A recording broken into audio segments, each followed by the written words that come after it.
Hey, Mama, you're listening to the Resting in Motherhood podcast with your host and new motherhood BFF, Brittni Maya. I'm a certified infant sleep specialist, but more importantly, I'm a mama navigating my own motherhood journey right alongside you. So join me weekly as we discuss the real, raw, and relatable truths of motherhood. We'll touch on everything from the ugly and difficult things we think but are afraid to say out loud, to the beautiful moments that uplift us and bring us so much joy in motherhood. So go ahead, take a deep breath, embrace the chaos, and join me for heartwarming conversations that'll leave you feeling understood, inspired, and ready to tackle whatever motherhood throws your way.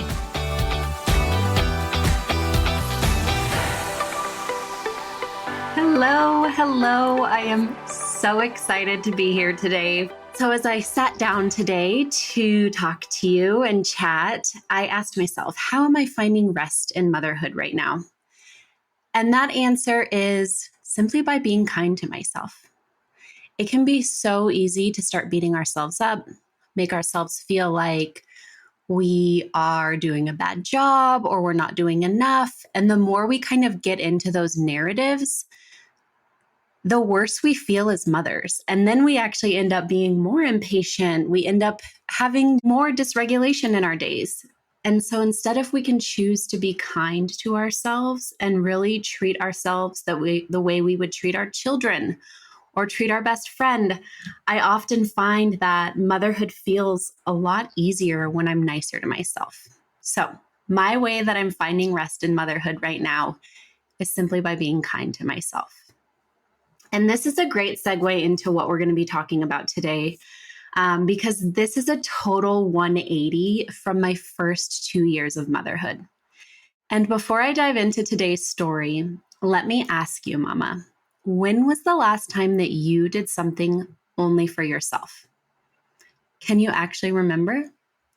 And if it was recently, how did it make you feel? Today's episode is so near and dear to my heart because it's been my biggest lesson thus far in motherhood. You see, motherhood rocked my world, as I'm sure it did for you. It fundamentally changed who I was and how I saw the world, and it has taught me so many lessons. But one of the biggest lessons I've learned along the way is just how important it is to take care of myself. And I don't mean just showering and eating nutritious meals, while these are very important things. And I know we hear this a lot, but we need to actually use it in our own lives as mothers. And unfortunately, it took a really hard wake-up call for me to realize this in my own motherhood journey. We often see how important, quote, self-care is, but we don't know what that looks like in motherhood.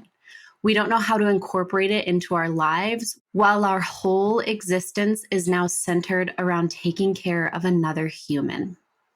I came into motherhood completely unprepared for what it was going to be like. I heard about the sleepless nights, knew that toddlers were hard, but I totally underestimated how much my life would change. I imagined my maternity leave being a time of cooking, relaxing with my baby, doing cute outings, and so much more. And what I was met with was a drastically different reality, which I'm sure you can relate to. Cooking was not happening, showering was a luxury, going out of the house felt completely scary and overwhelming. Sleep became an obsession, and it was all I worried about. On top of that, I turned into what felt like a milk cow. My body no longer felt like mine. My body looked different and it felt completely different. Not only was I left with a baby to get to know, I was left with a stranger when I looked in the mirror. And as the months went on, I feel like I lost myself even more. My sole identity was mother. Taking time for myself felt totally undoable. And if I did imagine it, feelings of guilt clouded in.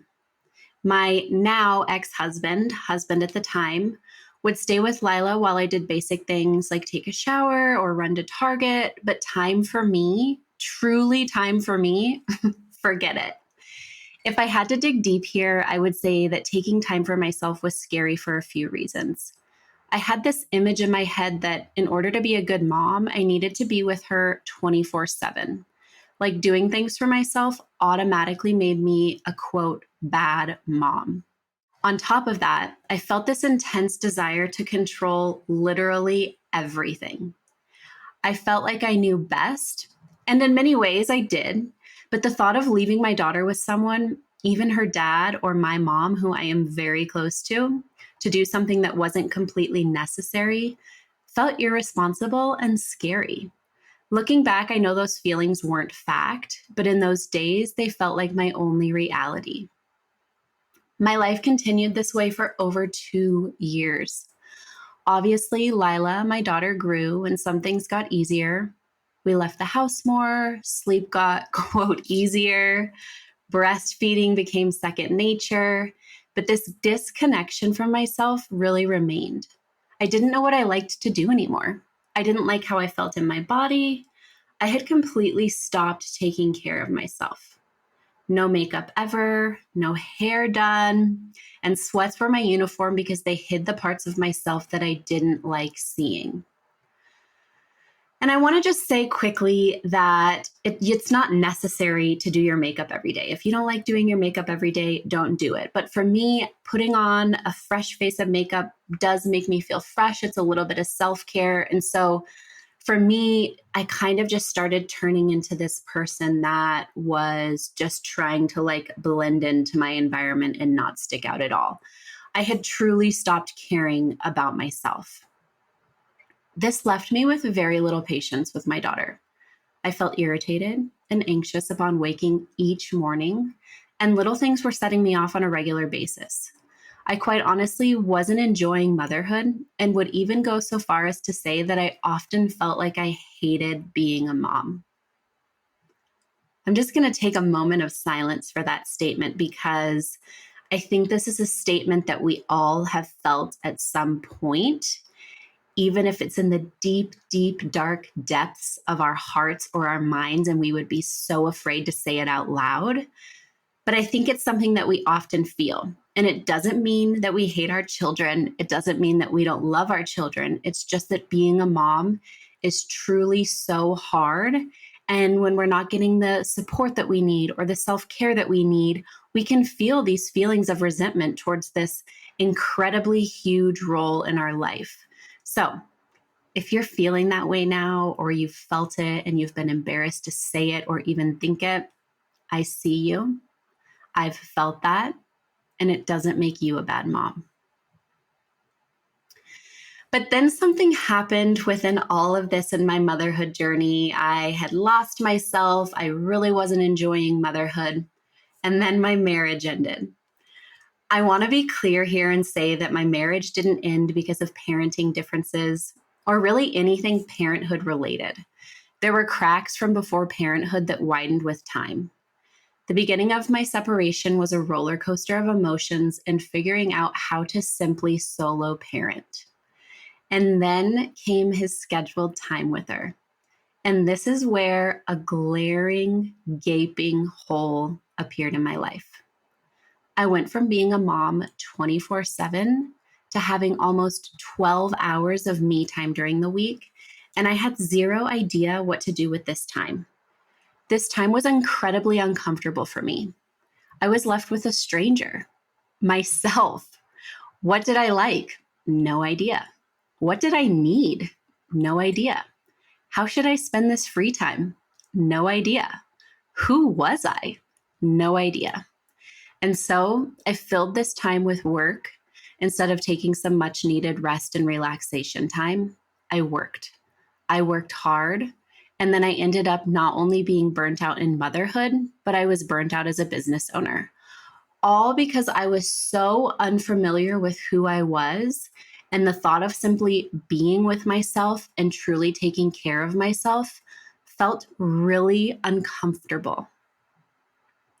I was bitter as a mom, tired, overwhelmed, and I started feeling the same toward my business. It was the lowest point of motherhood for me. I knew something had to change. I knew that I deserved more and that Lila deserved more. She deserved more than a mom who hardly had the energy nor emotional bandwidth to show up each day and love her like she actually needed. So I took a really scary step. I got a gym membership.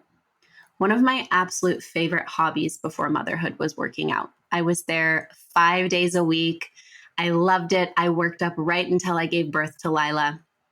And then working out just slipped out of my life. So I started going to the gym on my solo days. The more I moved my body and the more I took this sacred time for myself, the more I started to feel whole. I had more energy. I started feeling good about myself. And then I took this a step further. I started planning fun outings with my mom and sister during my solo days. Shopping trips, trips to Trader Joe's, fun lunches. And this new person inside of me started emerging. A more confident mother, a calmer mother, a more present mother, a mother who realized that while my daughter is the most important thing in my life, I matter too. And by showing up for myself, I'm better able to show up for her. And guess what? The more I took care of myself, the more I took time for myself, the easier it became. I started adding in other activities like acupuncture, going to the chiropractor, going to the infrared sauna, getting a pedicure, meeting a girlfriend for lunch or dinner. Not all of these in one single free day, although that would be amazing. But I mixed them in, and I started realizing how much I truly loved the person I had become in these last 2 years. I realized that while I was in the thick of it, not taking care of myself, a new person had been growing all along. A confident mother, a strong woman, and someone who I would have looked up to when I was younger. And I realized that there was nothing about me to hate or dislike. It was just that I didn't know who I had become. I realized that while motherhood, especially solo motherhood, is extremely hard, it can still be extremely joyful. I so regret the amount of time I waited to start taking care of myself. I waited 2 long years before I started taking care of Mama Me. 2 years that were so hard, unbelievably hard. And I don't think that doing things for myself would have made them easy, but I do think it would have made them easier and more bearable. And it would have helped me show up in a different way, a more rested way. It would have helped me show up with more patience. And this lesson has been my biggest lesson to date. Taking care of myself is essential to showing up as the best mom that I can be. And my daughter missed out on that version of me for 2 solid years. I want to acknowledge that my divorce forced this time in my face, but I so wish that I could go back in time and start nurturing myself from the very beginning. I would let go of that guilt. I would prioritize myself too, and I would not feel bad about doing things for myself, even little things. I would take advantage of having a partner and I would lean on him more. I don't think that this would have changed the outcome of our marriage. In fact, I know it wouldn't have, but I know for a fact that it would have helped my mental health tremendously, and it would have helped his relationship with Lila, our daughter. It would have given me time to get to know the new me. I spent 2 years not liking her and hardly knowing her. And what a shame. What a shame that I wasted 2 years not nurturing this new being, this new mother. 2 years gone. So whether you're a solo mom or you're in a relationship, my message for you today is to nurture yourself. It doesn't need to be a full spa day, although I'm not recommending this because I think we all need a full spa day. But it could be as simple as you need it to be. It's going to feel uncomfortable in the beginning. It will probably bring up some feelings of guilt, uncomfortable feelings as you get to know the new you. But if you can remind yourself that by filling your cup, you are better able to fill your child's cup or your children's cup, it feels a lot easier. If you don't have a big support system, find ways to infuse joy and nurturing into your life. Go for a walk each day, sit in the sun, listen to your favorite playlist, read a book during a contact nap, listen to an ebook or an audiobook while doing a contact nap. The important part here is that you are intentionally nurturing yourself and getting to know who you are in this new role. The more regularly you do it, the easier it becomes until taking care of yourself becomes a regular part of your life. There's a beautiful, beautiful quote that I love by L. Arnost. She says, "Taking care of myself doesn't mean me first.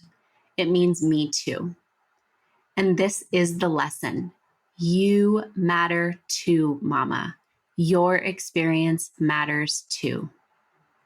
So, what's one thing you can do for yourself today? Whether it be big or small, I want you to think of something that you can do for yourself and go do it. Whether it is going to get a cup of coffee, whether it's texting a friend you haven't talked to in a while, whether it's going for a walk, or shoot big and say, you know what, I'm going to go get a massage. I'm going to go get my nails done. Whatever that may be, do something for yourself. And it might be nothing on that list. It might be something completely different that truly brings you joy and peace and rest. And the other thing I'll say that has really helped me in motherhood is journaling.